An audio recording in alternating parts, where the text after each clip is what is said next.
Cube Radio. Salut, c'est Charles Tran avec l'équipe dans 5 minutes. On s'intéresse aux sciences, à l'histoire et à l'actualité. Aujourd'hui, on parle de Chine et de Hong Kong. La Chine veut développer une région sur le littoral dans le sud, autour de la ville de Hong Kong. Une ville ultramoderne, riche, puissante, avec un rayonnement mondial, une population nombreuse, on s'en doute, et également une population bien surveillée, on s'en doutait aussi. Le projet Greater Bay Area est en marche. Qu'en est-il exactement? Baptiste Zapirin a regardé ça de plus près. La Chine a un plan. La Chine a toujours un plan. Depuis 1953, son économie avance à coups de plans quinquennaux, édifiés par le Parti communiste au pouvoir. Hey, have you guys heard what's going on in China? President Xi Jinping's new style? Yes, and there's more. Il publie même des chansons sur YouTube et en anglais pour les faire connaître. China's 13th five-year plan. Yeah, the Shisanu. Oh. Every 5 years in China, man, they make a new development plan. The time has come for number 13. Shisanu, that's what it means. Alors, on ne sait pas ce qu'en pensent les citoyens, mais du point de vue des comptables de ce monde, ça marche ces plans, puisque la Chine est passée en quelques décennies de pays pauvres à mal alpha économique. Et donc la Chine a un plan tout particulier pour la Greater Bay Area. Un plan qui se résume donc à faire de cet endroit une vaste mégalopole, doper son économie, sa croissance et bien entendu sécuriser la qualité de vie des citoyens. Il fallait pas oublier de l'écrire ça. Alors déjà, où ça se passe tout ça ? La Greater Bay Area, ce n'est pas une zone en friche, loin de là, c'est une région située sur la côte sud du pays, qui borde la mer de Chine. Plus exactement, on parle du secteur autour du delta de la rivière des Perles. Et autour du delta, il y a déjà 70 millions d'habitants qui vivent ici. Et de grandes métropoles sont déjà installées. On a Guangzhou, qu'on appelle aussi Canton, ça c'est 14 millions d'habitants. Shenzhen, c'est 12 millions. Il y a 9 villes en tout comme ça, autant ou davantage peuplées que Montréal. Sauf Macao, qui est plus petite par contre, mais qui attire les touristes.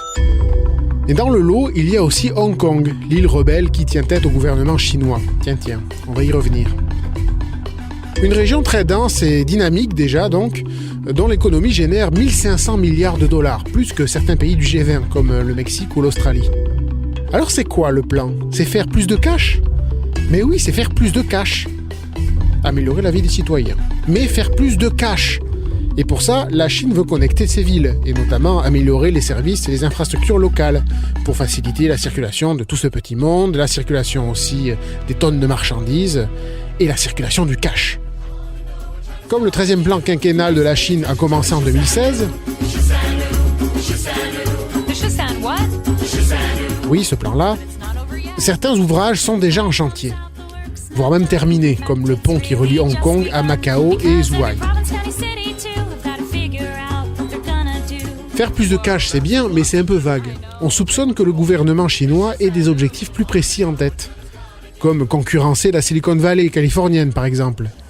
Il faut dire que la ville de Shenzhen abrite déjà le géant chinois de la téléphonie, Huawei. Alors elle pourrait devenir l'équivalent de San Francisco. À côté de ça, Macao pourrait renforcer son rôle d'acteur majeur du tourisme en Asie.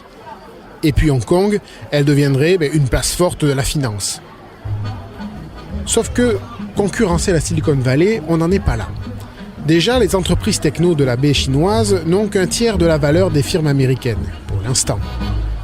Et puis, on n'est pas dans la même logique. La Silicon Valley, elle est guidée par le marché, cette main invisible qui nous guide vers des villes où il faut dormir dans son auto si on n'a pas un salaire à 6 chiffres. Alors qu'en Chine, l'ambiance est moins Startup Nation. L'économie est planifiée par le Parti communiste. Et puis, ce plan pourrait poser des problèmes à Hong Kong. La prospérité de Hong Kong repose sur le fait que le monde entier reconnaît son autonomie par rapport à la Chine. Hong Kong, pour mémoire, c'est une ancienne colonie britannique qui a été rétrocédée à la Chine en 1997, mais qui dispose d'un statut de région administrative spéciale, avec ses propres lois et libertés. Mais un tel plan, ça risque d'accroître l'influence du gouvernement central chinois sur l'île, et donc ça risque d'inquiéter les principaux partenaires commerciaux de Hong Kong. Sauf que, est-ce que ça dérange vraiment Pékin, ça ? Mais c'est pas sûr, parce que s'il y a une chose que la Chine veut, c'est réduire, voire supprimer l'autonomie ou la semi-autonomie de Hong Kong. Mais il y a une grosse résistance. En septembre, l'aménagement d'un bureau de douane chinoise dans la nouvelle gare de Hong Kong pour les trains à grande vitesse, ça avait soulevé une vague de protestations des Hongkongais. Beaucoup craignent donc que le Greater Bay Area serve aussi à ça. Les rapprocher de Pékin, les isoler davantage, encadrer leur île avec une mégapole de plus en plus puissante.